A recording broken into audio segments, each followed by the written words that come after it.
Entenda uma coisa, o homem precisa ganhar mais, pois aprendemos isso nos contos de fadas. As princesas passam a vida toda sem fazer absolutamente nada, só cuidando da beleza, enquanto os príncipes estão nas guerras, colocando as suas vidas em perigo, salvando o seu povo e ainda por cima acaba salvando as princesas no final. Para alguns homens que entenderam a minha ironia, vai pensar: ah, pronto.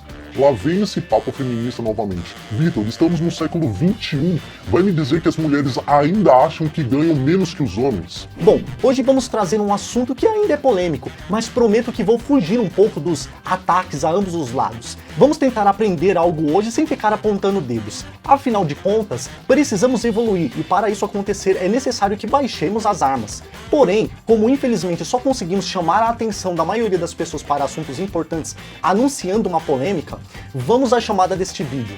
As mulheres ganham menos que os homens? Verdade ou mimimi?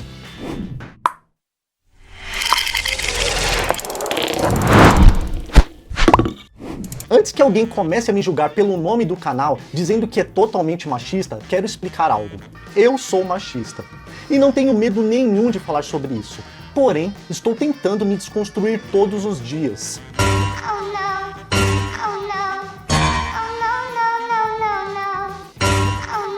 Brincadeirinha, viu? E quando decidi criar este projeto, apesar de não ser um trabalho só para pais homens, e sim para pais homens e mulheres, sempre foi numa tentativa de fazer com que os pais homens tivessem mais participação na educação dos filhos, e não deixassem toda essa responsabilidade nas mãos das mães. E digo isto não generalizando, ok? Sei que existem muitos pais com P maiúsculo, porém, é por causa disso que todas as vezes que eu peço um like e a sua inscrição, entro no meu bordão para mostrar o quanto é importante essa participação na educação financeira dos filhos, não apenas as mães, mas também os pais.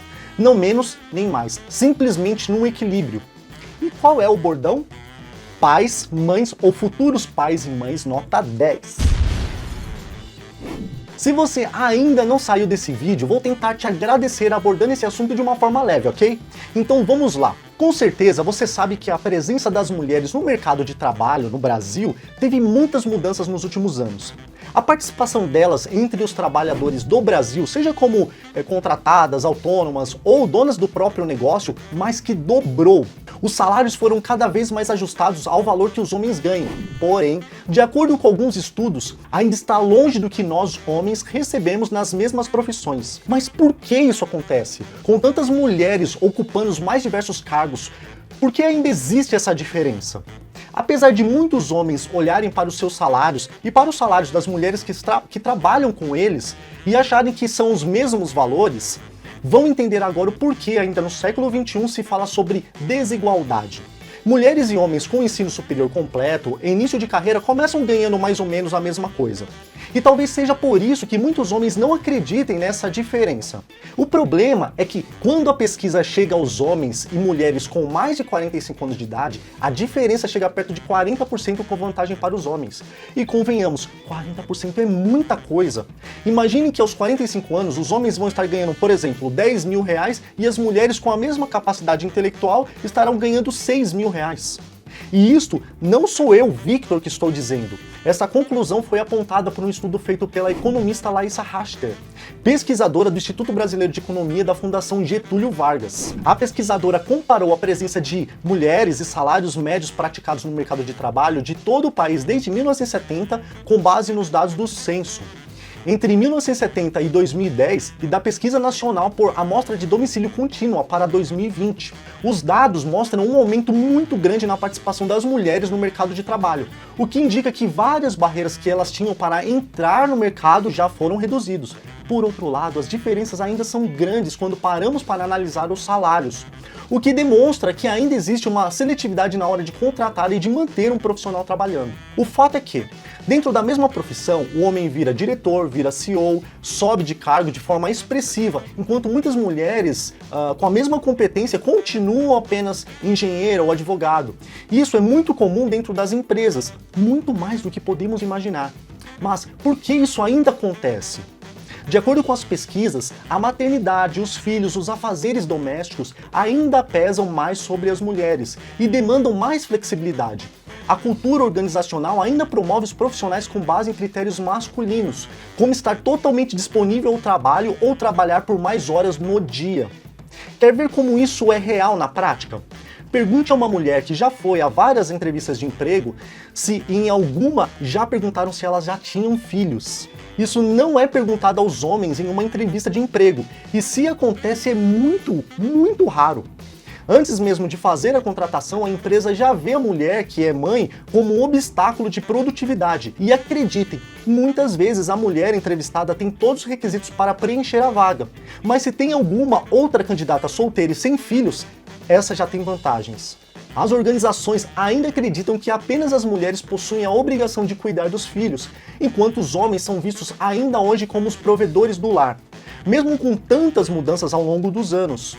Existem casas onde a mulher trabalha e o marido cuida das crianças, então não faz sentido algum ainda existir esse tipo de seletividade.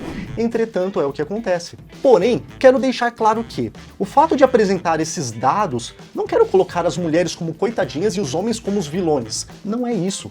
Até porque muito me incomoda quando algum movimento em prol de alguma coisa defende um lado, dando a entender que o outro é a pior espécie do mundo. Acredito que a evolução serve para crescermos como seres humanos.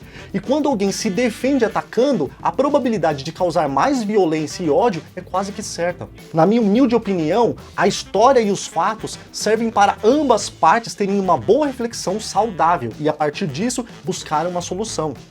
Outro ponto que precisa ser corrigido e que ainda conta muito para as empresas é a licença maternidade. Ao contratar uma mulher, a empresa sabe que, caso ela engravide, precisará se ausentar do trabalho por um tempo maior, já que a licença paternidade é muito mais curta, o que para muitos também é algo totalmente descabido, já que o pai e a mãe deveriam ter os mesmos direitos e as mesmas obrigações ao cuidar dos filhos. Entretanto, é comprovado que a mãe, quando amamenta o seu filho por mais tempo, garante uma maior imunidade às doenças, o que faz com que ela ou seu marido falte menos ao trabalho no futuro para levar os filhos ao hospital, mostrando a importância da mãe na licença maternidade, não sendo bom apenas para as mães ou os pais, mas também para as empresas.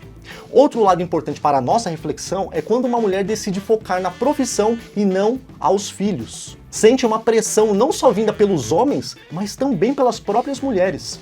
Eu me lembro quando assisti uma entrevista da cantora Luísa Sonza, dizendo que ela chegou a escutar de pessoas que ela tinha a obrigação de dar um filho para o marido, que no caso era o Whindersson Nunes.